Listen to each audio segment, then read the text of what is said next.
Happy Hump Day, fans of the Metropolitans. How we doing? Well, we can finally say, let's put it in the books for 2021 for the first time, as our beloved Metropolitans defeated the Phillies from the city of brotherly love 8-4 to tie the series at 1-1. The tiebreaker will be this afternoon in Citizens Bank Park, or as some like to say, CBP, at 4 p.m. today.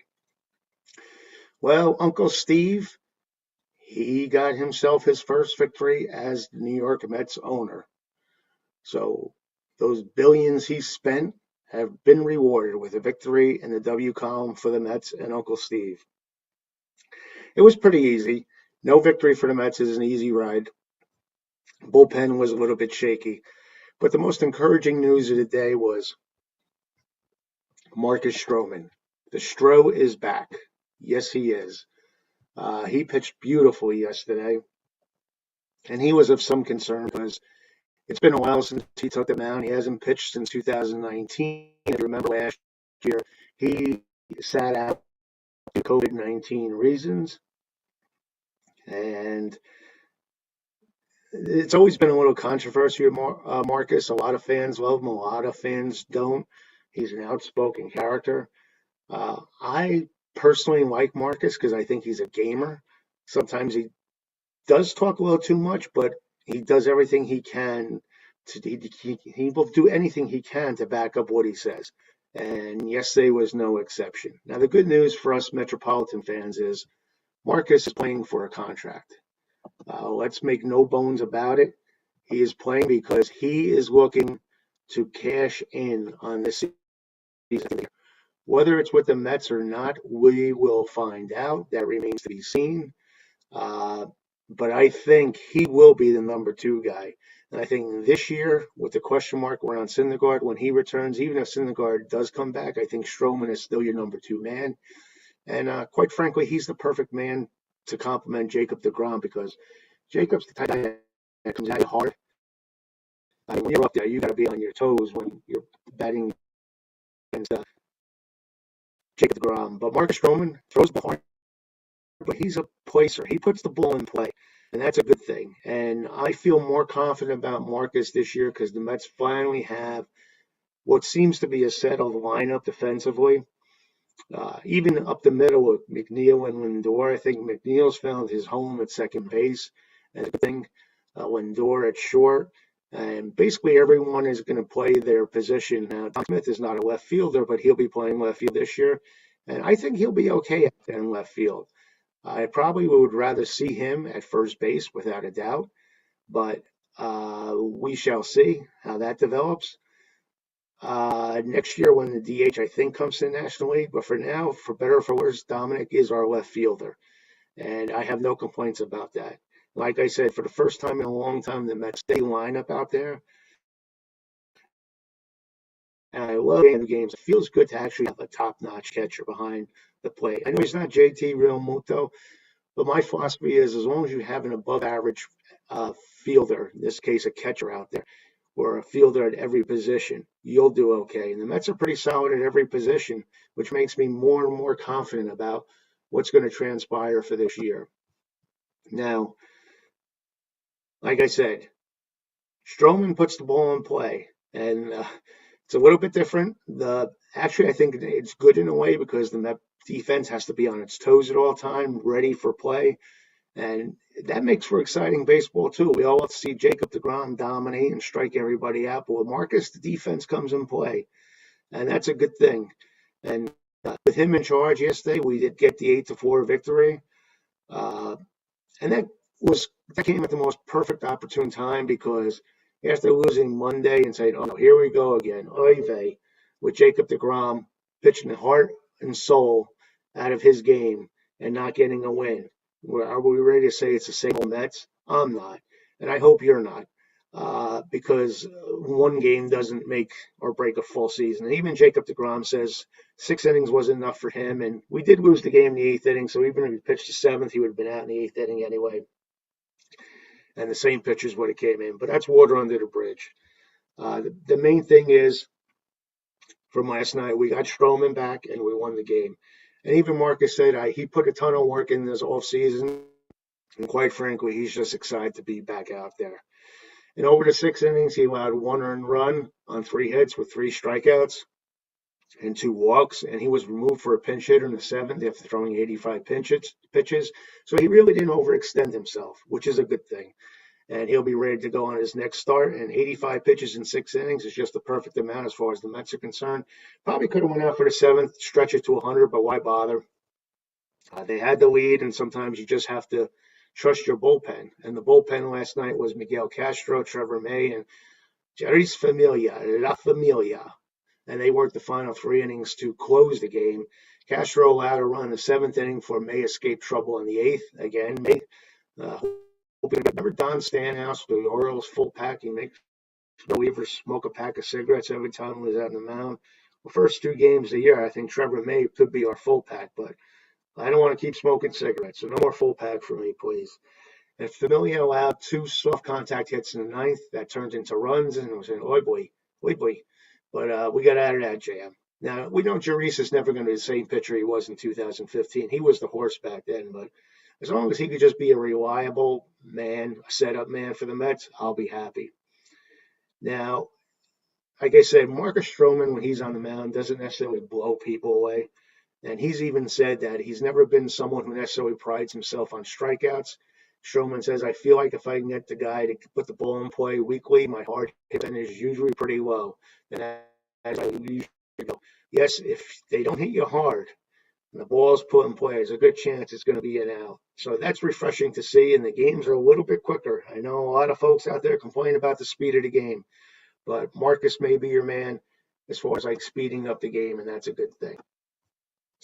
Now, like I said, Stroman opted out last season, and he appeared in a major league game for the Mets last time on September 27, 2019, when he beat the Braves at Citi Field. He was a free agent off last season. The Mets on the qualifying offer worth $18.9 million. And I think that was a smart move for him. More as far as an average annual value. So lock in the 18.9 for this year and see where that takes you. And I think if he has a great year, he'll be making at least 20 average annual for at least 5 years, and that would be 100 million. If all goes well, maybe he will be a Met in the future. Again, it's a two-way relationship. The Mets love him. He loves the Mets. Things will work out. And Marcus may be the type of guy that loves the spotlight and gets the job done when the eyes are upon him. So it'll be interesting to see. New York could be the perfect market for him. Like I said, when he's out there, he keeps the players on their toes. And everyone, I think, steps up their defensive game. And that's a good thing for the Mets because in the past few seasons, defense has not been one of our fortes. But I think the team feels more comfortable now with Lindor at short, McCann it's behind the plate, and that makes everyone else play better defense. Now, ideally, we'd like to have Dominic Smith at first base, but that's not going to happen. But what are you going to do? We'll see what transpires, but you don't want to see Pete Alonso just DH, but I think ultimately that's what's going to happen. And speaking of Pete, on that old cake of a ball game yesterday, he put the icing on it yesterday with a 2-run home run in the 9th. And speaking of Dominic Smith, one goes in with the other. He also homered for the Mets. And believe it or not, the Mets just had 5 hits. So that's utilizing your hits, but they had 8 walks. And like I said, the 2 guys I want to see in the lineup every day, even though they're left-handed bats, are Brandon Nimmo and Dominic Smith. Both are on-base percentage players, and Nimmo got 3 points. He was part of the 8 walks yesterday. And Nimmo is just an on-base machine. And I don't want to see Nimmo bat in 8th like he did on opening day. He needs to be at the top of the order, preferably leadoff, even against left-handers, because even if he doesn't get base hits, he works the count. He fouls balls off. He frustrates a pitcher. He gets on with a walk. And that's what I want to see more often. Now in the 6th, Stroman did walk a little bit of a tightrope there after JT Realmuto reached on Jeff McNeil's fielding error and he advanced on a wild pitch. DD, yes, indeed, as the Yankee fans would have called, or John Sterling, the biggest Yankee fan of them all, called him. He had a grounder that even that Pete Alonso go up near the foul line and turned into the south. And that was huge. That was a game changer. So Pete came up big with the glove. And with tying run at third base, Stroman retired Gene Segura. Even Alonso said he was really excited about the play when he was asked about the play and his defensive improvement. Pete says, I'm just looking to get better every day. I'm a man on a mission. I just want to get continuously better and improving. And if anyone's going to dedicate themselves, I think it is Pete.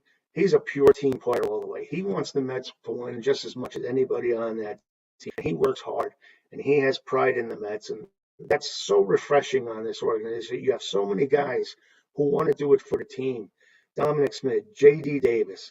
Hopefully Lindor can fit that same bill. Jeff McNeil. I mean, this is a fun team that puts it all together on the baseball field as a team. And I'm really excited about that. Now, believe it or not, we didn't hit a home on opening day. In this day and age, that doesn't happen that often when a team doesn't homer. So Dominic Smith's two-run blast in the fourth inning was the Mets' first homer of the season. And Smith had remained on the bench a night earlier as Rojas utilizes Kevin Parr at leadoff and in center field and moved Nimmo to left. Now, like I said, I would play Kevin Parr just to rest people, but never, ever would I put him in the leadoff spot. If he's going to be in the lineup, let him bat eighth, let him be the center fielder, and either have Dominic Smith or Brandon Nimmo or somebody else, Jeff McNeil, batting leadoff. We got to hit him hard from the beginning. And Kevin Parr isn't the type of man, as far as I'm concerned, that's going to put a threat into these attacks. So I want to see Kevin Parr play defensively almost and just spell people and not be a leadoff hitter. That's just my opinion. I don't know what yours is. Feel free to leave a comment, and we could talk about it some other time. But Vince Velasquez, who started for the Phillies, he was looking good. Bottom of the sixth inning, top of the sixth inning, he struck out the Mets, but then he forgot his glasses or contacts on the mound because in the seventh inning he couldn't find home plate, and he walked four batters, and thankfully he was removed because at that point it was getting a little bit embarrassing. Joe Girardi saved him from further embarrassment. Nimmo's walk with the bases loaded extended the Mets lead to 3-1. Like I said, Nimmo just gets the job done, get an RBI, didn't even hit the ball. And then Francisco, do not call me Frankie, Francisco Lindor had a sacrifice fly, and that was his first RBI at the Mets, and he's going to have a lot more. He's going to be with us for the next 11 years, for better or for worse. One day I'll talk about that contract. Right now I love it, but we'll see where we are in 11 years because when you give a player that type of contract, you never know what's going to happen. But I digress. And he added another run with his sacrifice fly. But the Mets weren't finished for the inning. No. Nimmo and Parr executed a double steal. And is there anything more exciting in baseball? Very few things exciting as a double steal in baseball. And Parr broke for home plate as Riamonto's throw went to second base. Parr was credited with the Mets' first steal of the season since 2014. Now, I'm going to give you a trivia question. I'll give you the answer at the end of this. Who was that player who stole home in 2014? I'll give it to you at the end of this broadcast. And Michael Conforto's ensuing two-out RBI double extended the Mets' lead to 6-1.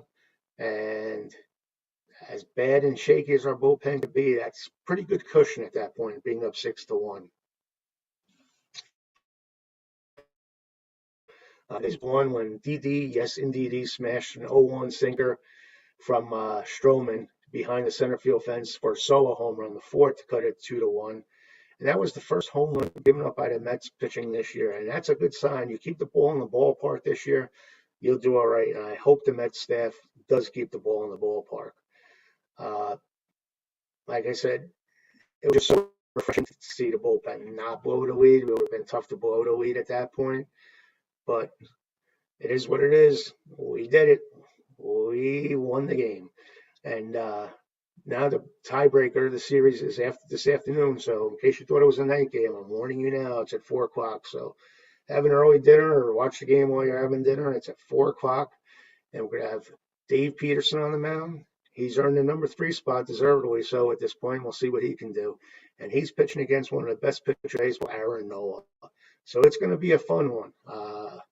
I love it when you go up against a good pitcher. It tells you what you're worth as a team, and we shall see how the Mets handle it at that point. I'm going to do something a little bit different now on these YouTube casts. I'm going to go on this date in Met history, and we'll have some other fun stuff as we go along. So it's going to be fun. So always stay tuned to the end of the broadcast. We're going to just have some trivial fun and talk about random things. But today I just want to wish happy birthday to Joe Hicks. Remember Joe Hicks? He played with the Mets in 1963. How many were around back then? Joe was with the White Sox in 1959 and 60, and then he was at the Senators in 61 and 62, and he finished up his career with the Mets in 63. He played in 56 games, 159 at bats, 5 homers, 22 runs batted in, batted 226, slugging average 371, OBP was 272. Can you guess his number? It was number 22. And another birthday today is Ricky Bonus. Remember Ricky? Yes, Ricky was our bullpen coach from 2012 2018. And he was well respected by the Met pitchers. And then they brought him back in 2020, the COVID year. So Ricky was a good part of the Mets for almost a decade. And then the last former Met, celebrating a birthday, and this is how I know if you're a diehard. If you remember Vinny Rotino. Remember Vinny Rotino? Yeah, Vinny was with us for 18 games, had 33 at-bats, 2 homers, 5 RBIs, 182 average, 394 slugging, 308 on-base percentage. He had played previously with the Brewers from 2006 to 2008, the Marlins in 2011, and then the Indians claimed him on waivers that same year he was at the Mets on June 27, 2012, and he ended up his career with the Cleveland Indians. Now, other transactions of note in the past, we'll always try to refresh your memory with these. Back on April 7th, 1983, the Mets signed free agent Clint Hurdle. Who remembers Clint? He was supposed to be one of the all-time prospects of all time. Never really made it big in the major leagues. There was a lot of pressure on him, but he became a damn good manager. Well, they signed him as a free agent on April 7th, 1983. And then they signed Bob Gibson, April 7, 1987. You're saying stuff. They signed Bob Gibson. What are you talking about? No, not that Bob Gibson. No. Let's not get confused. There was another pitcher named Bob Gibson. And we signed him on April 7th, 1987. And then on April 7th, 1994, remember Pete Sherrick? I always liked him. The Mets were really bad when he pitched for him. But in 1994, the Cincinnati Reds claimed him on waivers. And then Nelson Figueroa was claimed by the Phillies on April 7, 2010 from the Mets. I think he was always good in those international games, the World Baseball Classics. And then he was a pretty damn good analyst with SNY. And then he kind of disappeared. I think there was a falling out somewhere along the way with Figgy. And he wasn't getting jiggy anymore. So that's it as far as transactions a note on this day. And oh, yes, I forgot. The answer to the question, who was the last Met to steal home? And that was in 2014. Well, by golly, that was Eric Campbell. Who remembers Eric Campbell? Anyway, that's it for today. Or as I used to call Eric, Soup. And a few fans did. That's it for today. Hope you enjoyed the YouTube cast. If you do, like them, subscribe. I'll do one a day on the Mets because this is where you want to be if you're a Met fan. Hit like if you liked it, leave a comment. And don't forget, our general baseball group is Baseball Way of Life on Facebook, where we cover all the teams. Feel free to join that. For now, that's it. Enjoy the game this afternoon. I might be up tonight with an update or early tomorrow morning to talk about today's game. That's it for now. Let's go Mets and play ball.